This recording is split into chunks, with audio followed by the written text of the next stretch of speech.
Hello, everybody.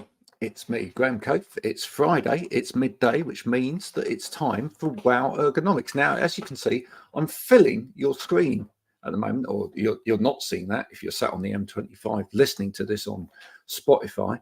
But there is a reason for this. Stephen isn't with us at this moment in time. He's trying. He's going to get here hopefully soon. But don't worry, I'm not alone. I'm going to actually remove this little banner around me and bring on two very special guests who are going to talk to us today about the Y.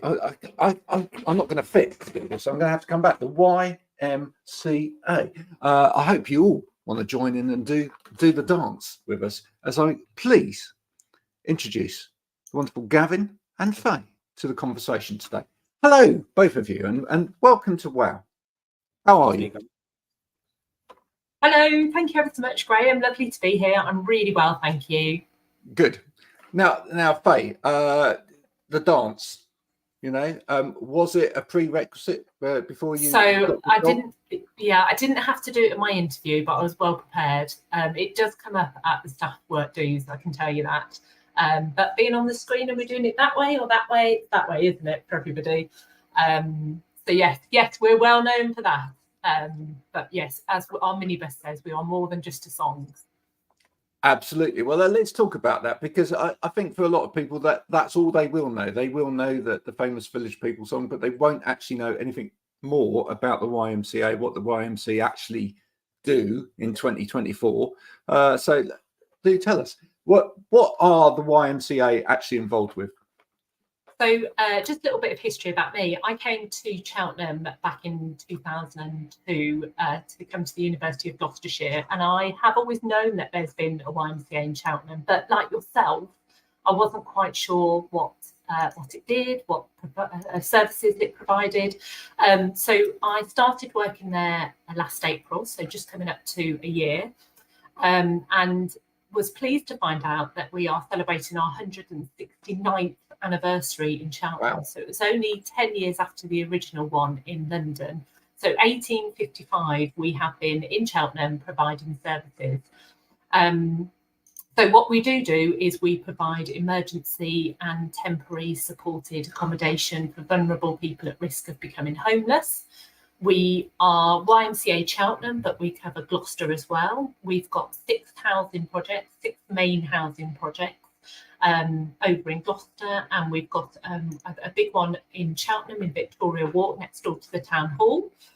So we're well known for that. We have a fantastic team of housing support workers who help us deliver a wonderful service, and we take people on a journey from a difficult time in their life and try and equip them with the skills and just really the skill set to be able to live independently and be part of society. But we also merged with a charity called Family Space back in October 2022. And Family Space, for the people that live in Cheltenham, is situated over on Coronation Square in West Cheltenham. They themselves have been around for about 30 years, and they provide support for young families, for mums, for the children, where they do stay and play sessions. And we are kind of situating ourselves, because we've been there for 30 years, we know the needs of the area. And what we're able to do is signpost people out to mental health services, or to Move More, which is an active, talking about nutrition and diet. So we've got that side of things. Sitting under Family Space, as well as YMCA Cheltenham, is an organisation called Feed Cheltenham. And Feed Cheltenham was set up off the back of COVID, where it's the umbrella organisation that supports 6 food pantries in Cheltenham. And families can come along, or individuals, and they pay £4 and they get £15 to £20 worth of food. So not like a food bank where you get kind of delivered a parcel and you don't know what's in it. This is more choice. They get to decide what they want, and they're really, really popular, and they're across Cheltenham. And then we also have the contact centre.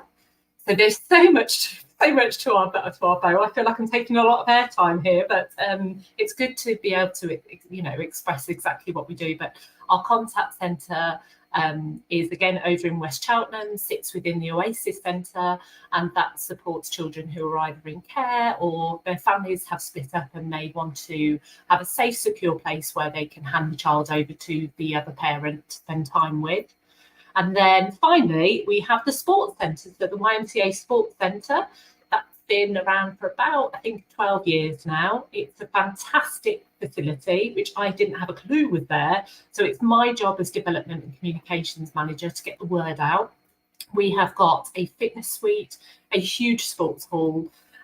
We have got badminton, table tennis, walking football, basketball. We've got the best staff who know everybody by name. We've got a little coffee shop, some fantastic changing rooms, and we're trying to really put it on the map. So I like my fitness, but I would be a little bit scared to walk into some of these brand new pop-up gyms because I think I don't know how to use the equipment and the screens look a bit scary. And this is kind of old school, but really good equipment that can really improve your health and well-being. So generally, as a charity, our aim is to improve people's spirit, body and mind through helping and supporting them on their journey in life. So that's kind of the summary of YMCA Cheltenham. Well, it's and a brilliant job you've done of telling us all about it, and I'm sure a lot of people will be thankful for that as well, because they wouldn't have actually realised what you do. Now, talking about sports, somebody that's very keen on sports is Stephen, who, as I said at the beginning, isn't here. But if I pull on this lever, there he is. Hello. Hello, Stephen. Apologies. Hello, Faye. Hello, Gavin. Hello, Graham. And it so happens that actually it wasn't a computer mouse that he was having problems with, because that would have been quite unusual. It was a rodent. Yeah, it was. Apologies. Yes, it is ironic that usually helping resolve mouse issues is my job, but not when it comes to the furry kind of mouse that sort of finds its way into your kitchen and all that sort of thing. So apologies. The guy from Environmental Health said, I'll be there just after 1 o'clock. I thought, perfect. To which point he arrives at 11:40 and it's like, no, so he was just doing his thing and all that sort of stuff. So apologies for my late arrival. I did catch the very end of what Faye was saying there, which was fascinating. So I'll sneak into the show quietly and hopefully contribute at some point. Now, we're also joined by Gavin. Now, Gavin, you've been on before to talk about all things Ergochair, but you have an involvement with the YMCA yourself. So where's your history start with the YMCA? So started off as a young boy, 8 years of age, with the local football team. They had a huge youth setup in Cheltenham for under 8s to under 16s, heavily sponsored by Ensley Insurance in Cheltenham at the time. And I met some lifelong friends throughout, and I think sort of staying with them until I was 16. The Sleep Easy campaign that Faye will allude to, what me and Ben are doing, the MD at Ergochair, in a couple of weeks, we're sleeping rough to raise some vital funds for the YMCA. I've done it for 12 years now. So when they first started doing it, I just felt it sort of came full circle that I wanted to sort of give something back. And actually, it's a great initiative now. So, we're going to sleep rough in a cardboard box for one night, living and breathing it, what people go through every day. Sometimes there's a big problem in Gloucestershire. So hopefully do some really good work and sort of, like Faye said, spread the word, let people know all the good work they're doing at the moment, the YMCA, and hopefully we can contribute to that. But that's where I started, 8 years of age. I had a little bit of talent. I've retired now from football, so I can look back fondly, but that chapter is closed, unfortunately. Yeah, I think you've alluded a little bit there as to what it means to you. Talk us through what you've done. You said you've done this for years now. This sleeping out for the night. What's it like? What's it kind of involve? Well, Faye, let me know what's going to be like in a couple of weeks when she checks the weather report. But it has been some really dubious evenings. So heavy rain. I think we had snow one year. Wow. So yeah, lesson learned. We got some tarpaulin prepped just to give us a little bit of waterproof on our cardboard boxes. But previous years it has collapsed midnight, and I've had to sort of dive into someone else's, or at least like a little area where I can sort of get a bit of shelter and continue. But hopefully the weather is kind to us. But being sort of, was it 2 weeks, the 1st of March, isn't it? So 1st of March. It can be any either way. weather, especially in the UK. So, but that's probably the reason why you do it that sort of year. It's these people every day, and for us, we just bite the bullet and get through and just raise those vital funds. Yeah, can you talk through sort of like the practical elements of it? Where does it take place? Are you? I mean, presumably you have a place where you can go to do this. I mean, and again, that's probably anyone that is actually sleeping out for the evening normally would have to find a place, but presumably there's an allocated space for this, or do you actually have to find a place? It's the sports centre, the YMCA sports centre that they mentioned. Now, it used to be my secondary school sports centre before it was knocked down. I think YMCA took it over. So there's a little space. It's quite secluded. There's a car park just outside, and we're in the car park. So I think, and Faye touched on this, they've got a soup kitchen to start matters. So people that are homeless, I guess, got the opportunity to come and get a hot meal. And then we mingle a little bit, we play some games and stuff inside the sports hall. But I think around about 10 o'clock, it's lights out and you're into your cardboard box sort of thing for the evening. Yeah. So just to add to that, really, it is Friday the 1st of March, and having not done one before because I joined in April and it always happens in March, I kind of had a bird's eye view and thought, how can we spread awareness? How can we make this, a bigger thing and make people more aware? And so instead of just the evening part, now we've started actually in the morning. So at 9:30, we've got 3 local schools who are bringing year 5 and year 6 children to come and help build some of the shelters for the team. Right. So they have got to put their design and technology hats on, and they have got to decide what these shelters need to look like, what is going to make them waterproof, how big the person is that's going to fit inside, how tall they are. And so we've got a little challenge, and we've made some videos as well. So they're going to go off and do the big shelter build. That's what we're calling it. So the big Sleep Easy shelter build. And BBC Radio Gloucestershire are going to come and cover it. So they'll be interviewing some of the children and talking about why it's important. We just want to highlight it. It's on their doorstep. These 3 schools are less than a mile from the sports centre, and they really need to know what we're doing and why we're doing it. That finishes at 12 o'clock. And then we have got some kind of downtime where we'll be clearing away a few bits and bobs. But if it's clear and dry, we'll put the shelters outside. And then at 6 o'clock, that's when things really start to get exciting. That's our first ever Sleep Easy soup kitchen. And the idea is to open it up to people that can't sleep out or would like to sleep out but can't because of either childcare issues or age, or just don't feel as if they're able to. They can still participate. So we're asking people to come along and to have a cup of soup and a bread roll, which is being kindly given to us, donated by Tesco's. And they pay £10 for that. So even though it seems a lot of money, that's going towards our fundraising total. And of course, we're opening it up to our YMCA residents, but it's going to bring a sense of community. And you'll also get the chance to see people like Gavin building their shelters and wishing them luck. And we'll have the T-shirts on and we'll have some soup mugs. And so it's, we want to build on this and make it a big thing. It is nationwide. Sleep Easy does happen across all YMCAs, not necessarily on the same date, but we just thought, how can we involve children who might not, who are kind of too young to sleep out, and kind of the older generation, or just people that don't feel they can sleep out but would like to. So that's kind of, it's a big day. I think it's about 28 hours in total, but from start to finish. So yeah. I was going to ask actually, Gavin, are you getting Nick involved from Ergochair? I mean, given the fact that you're talking about building shelters, people data, I mean, a bit of easy spec training on how to build a perfect shelter for different sized people would be great, wouldn't it? I mean, yeah, we have asked the question. I think he's otherwise engaged, so he said, but we're working on it for next year. But we've got Ben involved, so it's an Ergochair effort this year. My son's doing it as well, so he's 11 years of age. So there'll be 3 of us. So we've got a page set up, and we're sort of trying hammer people's doors down for sponsorship in the next couple of weeks. So yeah, it's a bit of a team effort. Marquee Construction sponsoring us as well, so they're going to be providing some goodie bags for the children as well, some little hard hats and some high vis, and so yeah, I think it's going to be a really good event.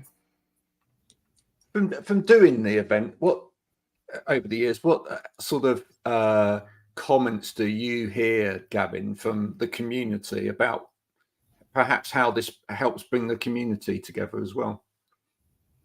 Yeah, people are amazed that this sort of thing exists. They think it's like such a great cause. Like I say, it's been going, I think, 12 years, isn't it, Faye? Or maybe 13 this year. So I think, yeah, 2011 maybe. So you know, Y.M.C.A did some great work before that, but this really gives the awareness, like once a year at least, that people can kind of get that wraparound of what they actually do, like through virtue of people, you know, undertaking these events. Certainly from my audience, like on Facebook, Instagram, my friends are absolutely aware of what Y.M.C.A are doing. They're happy to put their hands in the pockets every year. And many friends come down and just see how it all pulls together. Like my son was chomping at the bit for years to get involved, but obviously being the age he was, it's only sort of last year that was the first time I allowed him to do it. So it's a really good feel factor. People, it just creates a massive buzz, I think, because nobody wants to see people suffering with the homelessness. Everybody wants to do a little bit, don't know really how to go about it. But I think with my link with the YMCA, it gave me a window of opportunity, and I took it up. Yeah, Stephen, how important is this from an industry point of view? Yeah, That an industry that's talking about well-being all of the time actually sort of actively reaches out into the community every now and again and actually demonstrates well-being, if you like.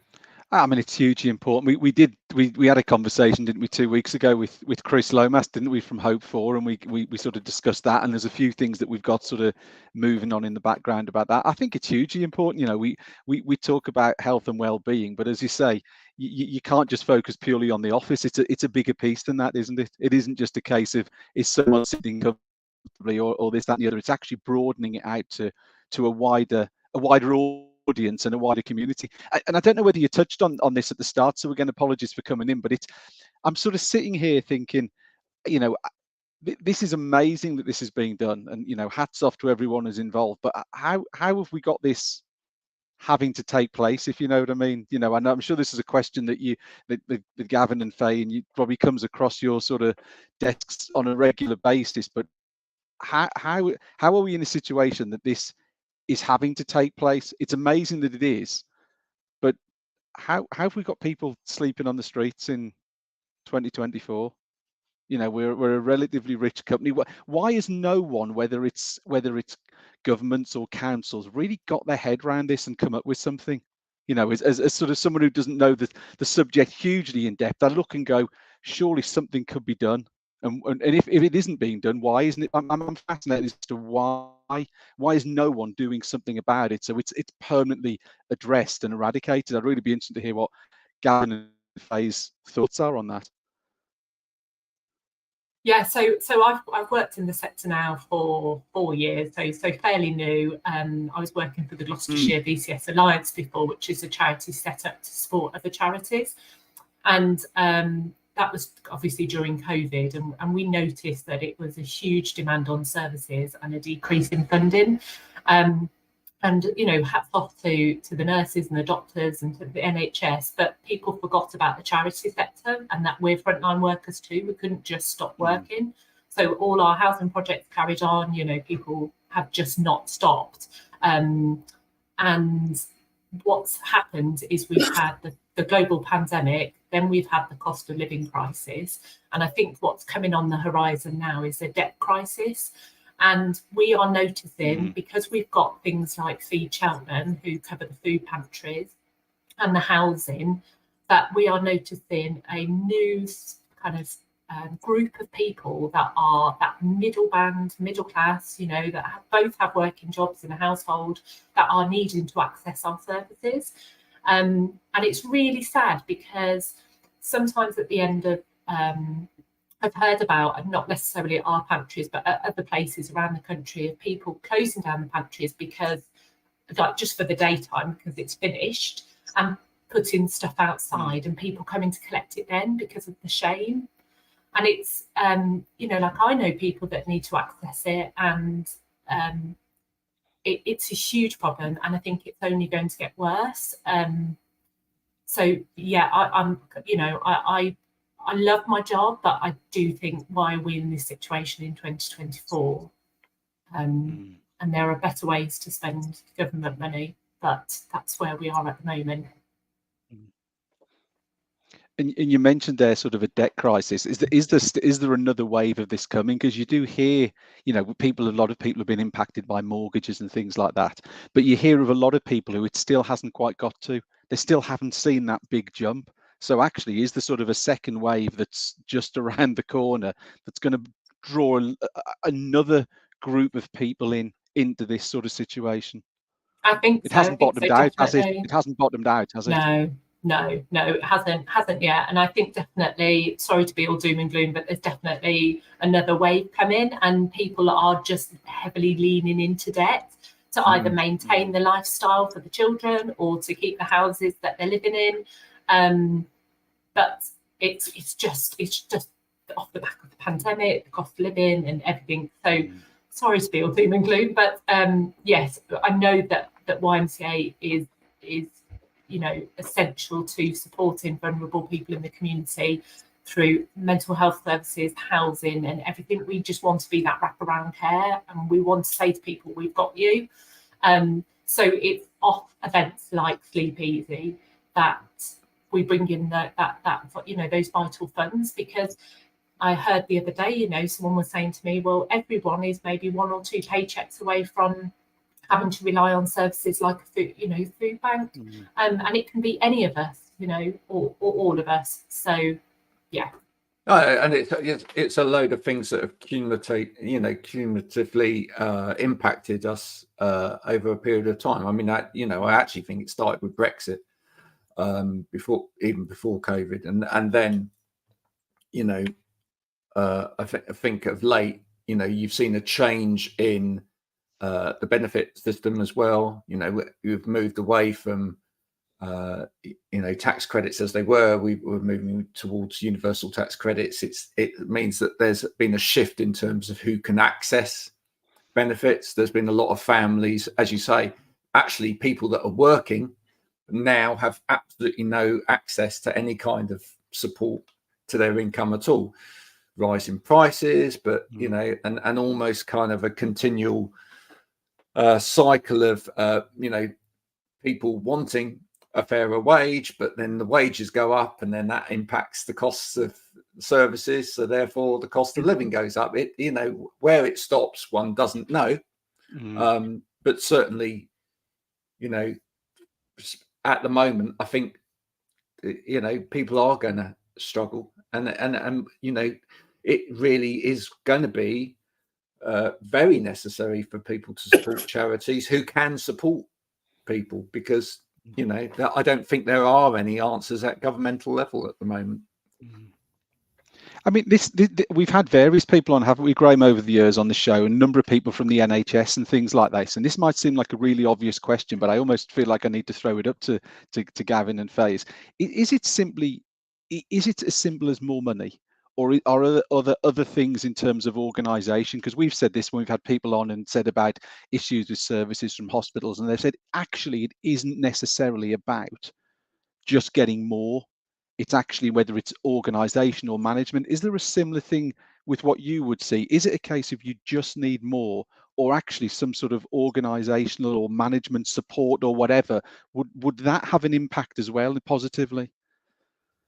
I think that's a really good question. So Gloucestershire County Council at the moment are recommissioning children's services.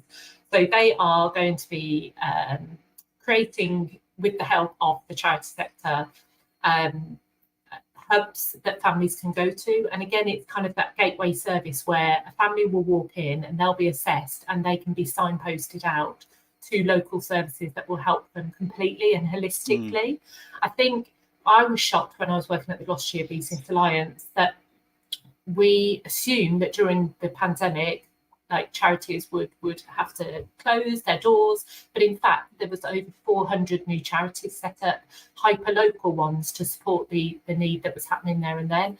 And I think it's very similar to what you're saying, that it's maybe organisational where we need to be more collaborative and signpost people out so that they're not just left hanging.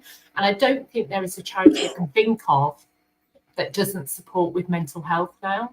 It's, someone, I mean, we've got the sports centre, their fitness levels are great, but we also support people with mind and doing a wellbeing outcome star. Financial, we talk about kind of debt problems.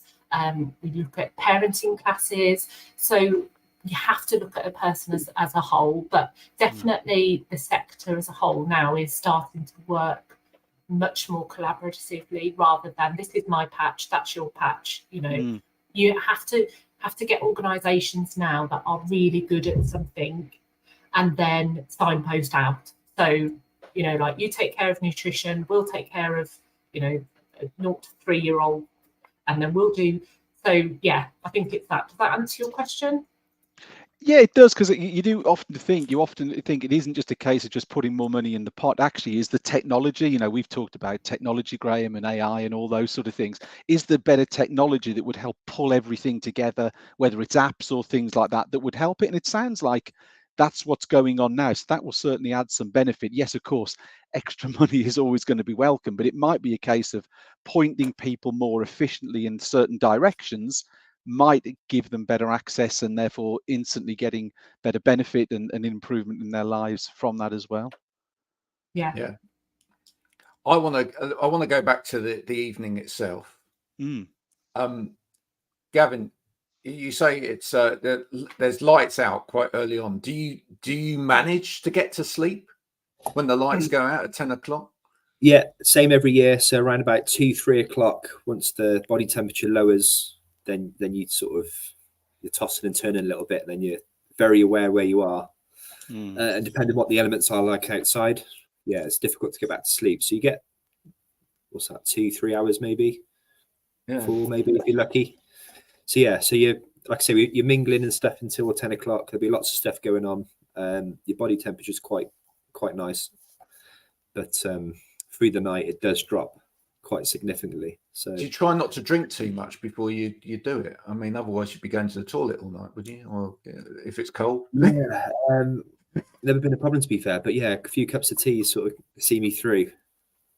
Maybe that's what it is. And I got my son this year as well, so like we'll be shivering together, so keeping each other warm as possible. Yeah. When you're sort of in that situation and the time before, do you have a lot of conversations about the situation with the other people that are there? Do you tend to find that the conversation amongst the group that are doing it starts to focus on homeless and what can be done? So some key people do turn up. The MP is going to be there this year. He pops in and has a bit of a chat, and he can sort of see maybe the work that the YMCA are doing, what they got planned. So he'll definitely give it support. I think the mayor's there this year, isn't he, Faye?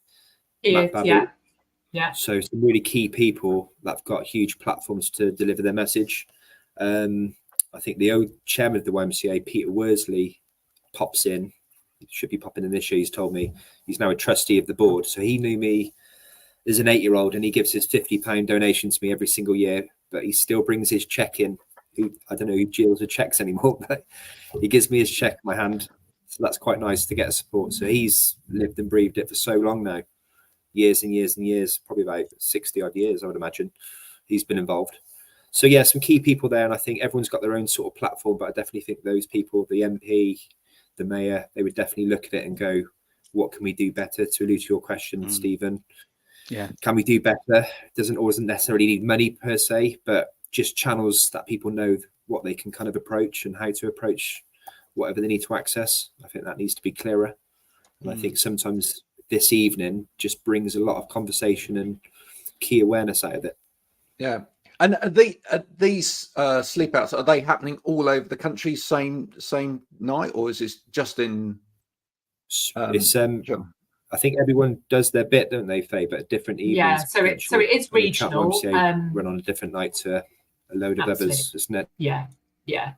So wherever you are in the country, you can sign up to Sleep Easy, and we have hundreds and hundreds of YMCAs across the country, and they are all taking part in this. So yes, anyone is welcome. All are welcome. But we're particularly doing the sleep out, the soup kitchen, and the big Sleep Easy build with the primary school children this year. Cool. Have you got any celebrities doing it? We haven't. We have Councillor Victoria Atherstone, who is fantastic. She joins most years. Like Gavin said, we've got the Cheltenham Mayor, Matt Babbage, so he hasn't done it before, and he's joining us this year. And then Alex Chalk as well is popping along, our local MP. No, hopefully if we can spread the word, there's still time for. I might reach out to all my musician friends. Yes. You know, let's get some famous musicians doing it. I'm going to take a clip out of this now and put it out on my music channels later and see if you're a famous musician out there and you'd like to join in. That'd be great. You can go down to one of the centres. Maybe join Gavin in Cheltenham. That would be great. Let's see. So Ed, if you're watching, it's time to do this now. All right? Yeah. That'd be a shock for you, wouldn't it? Mind you, he'd keep you entertained around the campfire earlier on with his guitar, wouldn't he? That would be good. What do you have a target that you're aiming for, Gavin, in terms of money? It's normally around £500, but I think, you know, with Ben's input as well, maybe looking to double that. I don't know, but certainly after today, we'll be pushing on our social media platforms for sponsorship to see what the sort of excitement is. But yeah, I think £1,000 is reasonable, especially with the Ergochair brand as well. Like it's a company thing, it's a company initiative. We got lots of different things planned for the year. Like we've hooked up with Age UK South Gloucestershire, for example, and I'm going to take part in their befriending campaign, because you've got elderly that don't have anyone, they, you know, live alone, they don't really see anyone day to day. So that's like a future project. So there's lots of things going on from a company element, but I think with a collaboration, Ben and I doing it, then hopefully it'll reach a bigger audience, and I think £1,000 would be achievable. That's good. Yeah, the thing is, I think if you tell people what you want to achieve, then that's when it comes. You know. Yeah. So I think it's really important when you're raising money to do that. Look at Bob Geldof all those years ago at Live Aid. You know, give us the money. It wasn't quite. He didn't say it quite like that, but it came. Yeah. You were saying, Stephen? No, I was listening to you. I just listened to what you were saying there. So, but I was actually thinking, there's a lot of people that you work with, Gavin, and there's some very generous people in our field. So I think I'm sure they've already put their hands in their pockets. But I think one or two people I'm sure would be very keen to support. So I think just keep putting the message out there, and I think you'll get a lot of people on the back of this and what you're doing will be absolutely keen to support you. Thank you. Fingers crossed. Thanks, Stephen. Yeah. Faye, I think we're kind of leave the last bit to you, which is what would you like people to take away from this whole exercise, really? I mean, in terms of a takeaway, rather than just we want to raise this as money, but what would you actually want them to think about going forward from this? I think for me, it's definitely putting your hand in your pocket and giving us some funds, because with that we can change lives for the better. But it is going back to Stephen's comment earlier. It's 2024. This isn't a problem that's going to go away in the next year or 2 years or maybe even 5 years. And just think about kind of how close people can become to becoming homeless very quickly. And I know, again, that's doom and gloom, but just trying to put themselves in this situation and not just assume that someone is on the streets because of an addiction or of something else that's happened, but just these are human beings and we need to show a sense of community. And this is one of the ways that you can help. So you can pop along to your local YMCA and get involved. And like Gavin said before we started the call, it's such a good, feel-good evening, and really, really trying to make a difference to people's lives, which it will do. So we hope to come on and join you after the event, and maybe we can talk to you about the huge success that it's been and how much we've been able to raise and exactly where that money is being spent. Yeah, so thank you. And we'd love to hear, maybe what messages were spoken at the evening as well from the mayor and everyone else. Are any of the dignitaries actually sleeping out? Yes, the mayor is sleeping out. Right. I know, yes, and Councillor Victoria Home as well. I think we've got another councillor that's going to be joining as well. So they are definitely, taking part, and they want to see change, and they know how hard this challenge is going to be. Like Gavin said, it can be mild or it can be a blizzard. So they're either way. Yes. Well, Gavin and Faye, thank you so much for joining us today on WOW to talk about this. We're going to make sure that this is circulated. Gavin, just tell people we're going to put the links in, but if people want to sponsor, what do they need to do? Dig very deep. So we've got an Ergochair page, so it's been sponsoring Ben and I. There's a bit of a company project, but obviously all the funds raised go to the YMCA directly. Cheltenham YMCA. So we're gonna, it's tough. It is tough, but we put ourselves out once a year, and hopefully for the greater good. So if they can dig deep, great. But any support is greatly appreciated. Any penny, every penny counts. Yeah, brilliant. And you can find the donate link. You can go onto CheltenhamYMCA.com, and there is a big Sleep Easy banner at the top of our website now, so you can click on there to donate. But we massively appreciate any support, financially or in person. That's fantastic. Well, listen, Gavin, Faye, thanks so much for coming on as guests today to talk about this. If you've been listening today and you want to support, the links will be all around this, and there will be clips from this as well going out, I know, on Ergochair's account next week as well. So wherever you see it, please do support. In fact, I'll probably put some links on my stuff going out as well. And just put your hand in your pocket. Go deep, as it were. We'll say goodbye now. Gavin, Faye, thank you for coming on. We'll see you soon. So much. Come back and let us know exactly how it was on the evening. Tell us how much you raised. Let's hope it's an absolute success. But thank you so much for coming on. We'll say cheers, guys. Have a good weekend. Thank you. Thank you. Cheers. Thank you ever so much. Right. Fantastic. Really good. And again, apologies for not getting in at the start, but it was that was really interesting what they both had to say. There was one thing I didn't sort of, I'll pick up with those guys separately, but we were saying about organisation and all that sort of thing.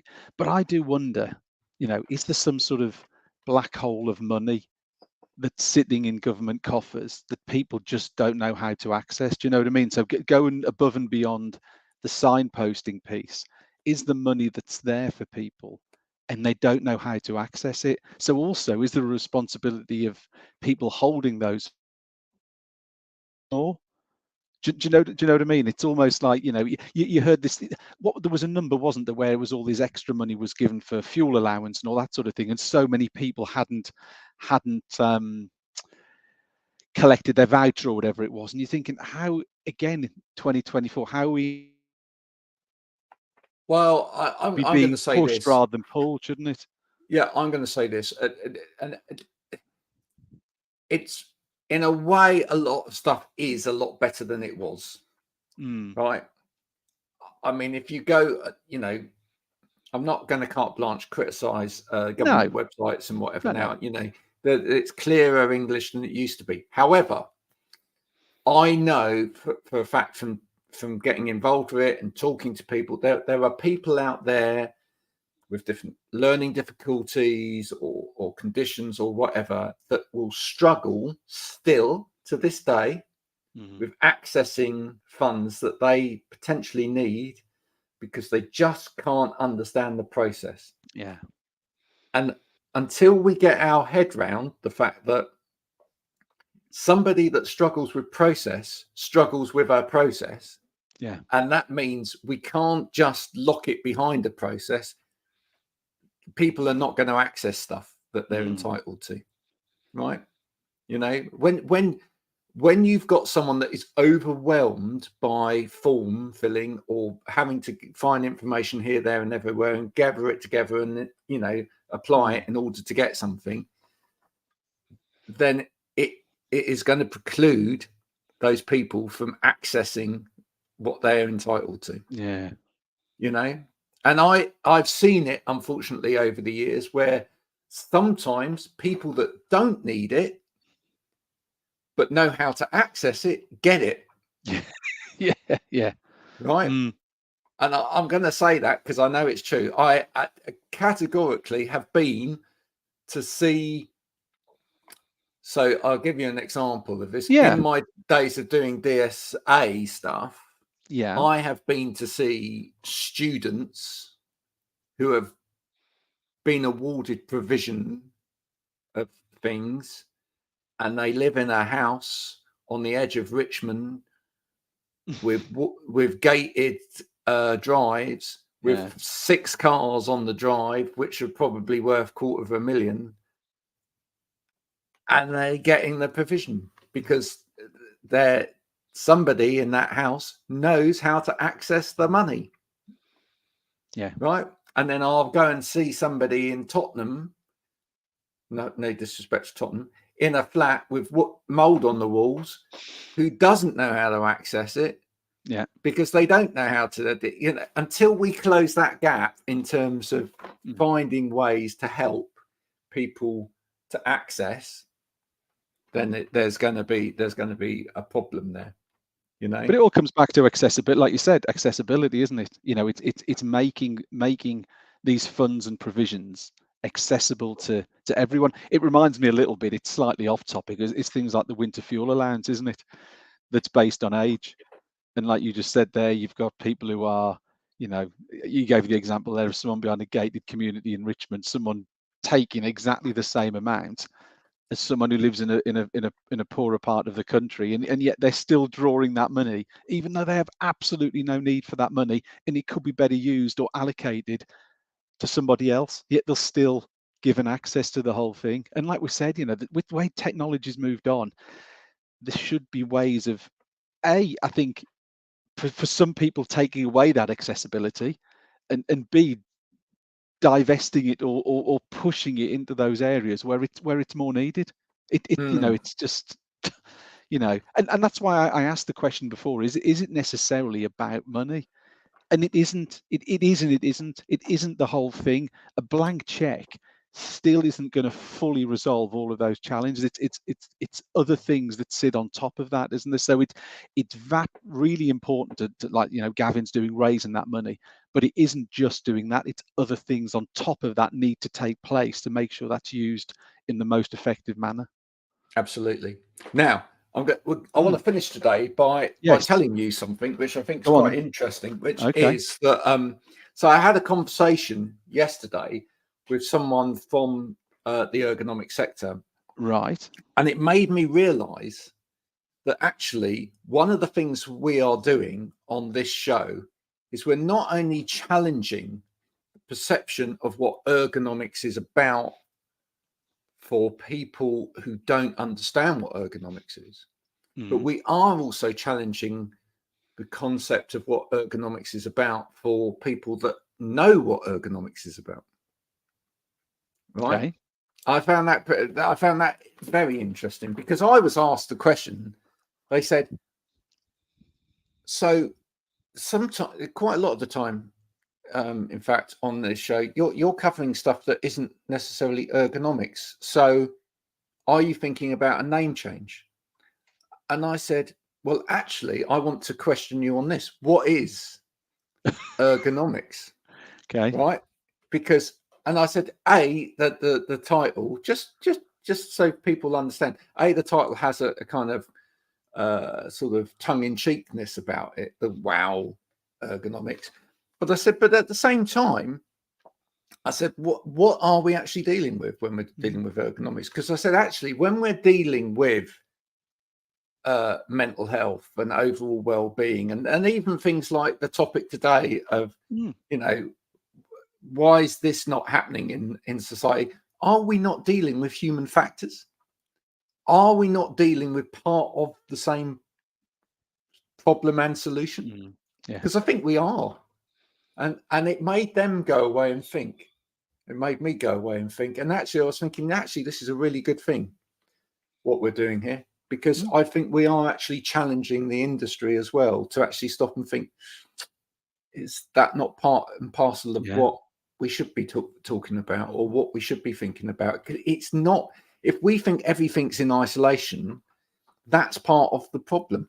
Yeah. You know, if we think that ergonomics is all about sitting at right angles at a desk and you know, using various bits of equipment correctly or whatever, then that's in a way that's missing the point. Yeah. Do you agree? Absolutely. No, I do, and I think if and I'm trying to tie it back to what we've just discussed earlier, and I think Faye was saying about that sort of second wave and all that sort of thing of potential debt issues that people are going to have. We talk about ergonomics as about health and productivity, isn't it? How many people's health and productivity is being impacted by the fact that those other things are going on in their life?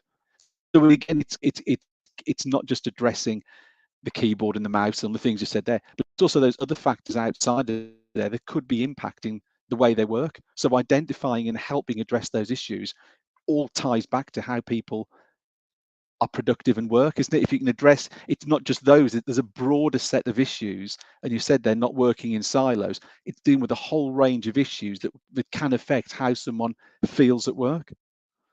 Yeah. And actually, as a real good example of that, I think I've told you the story before. I actually came across somebody when I was doing a workplace assessment one time who was homeless. And nobody within the organisation realised that. Right? And so therefore, they thought it was just manifesting itself as musculoskeletal issues. Right, caused by something in work, and yet everything that they threw at it wasn't working because the underlying problem was that this guy didn't have a place to sleep every night. Yeah, so it's, unless we get to the root of the problem, anything we stack on top of it to try and solve the problem isn't going to actually really get to grips with it. So we have to. We have to go deeper a lot of the time. We have to go deeper. And if that means that sometimes we talk on this program unashamedly about things like charities and raising money and or mental health awareness or anything like that, then so be it, because absolutely, ultimately I think it's all part of the general well-being of people. We always tend to bring it back round to ergonomics. Like even today I said that, you know, like you know, Gavin works for a company that deals with anthropometrics, and that's why I said, Nick, if you were watching, perhaps you could do like a little sheet for all of those kids that are building those shelters in terms of like some people data, so that they've got some measurements to begin with as to what sort of size they might want to build based on the average of people. There you go. Look at that. See, but I brought building shelters for a charity event background to anthropometrics. You see, the links are just there. Well to be done. Made. Well Thank done, you so you. much. And we made some, and we've given Nick Arnold some more work to do, so even better.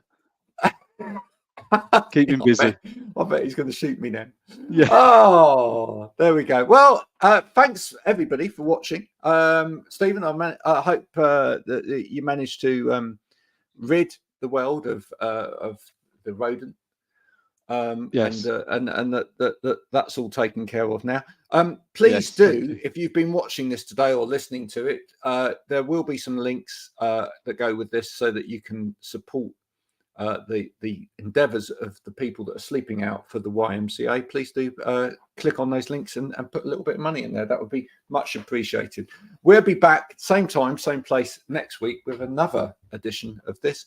Until then, bye. Bye for now. Bye bye.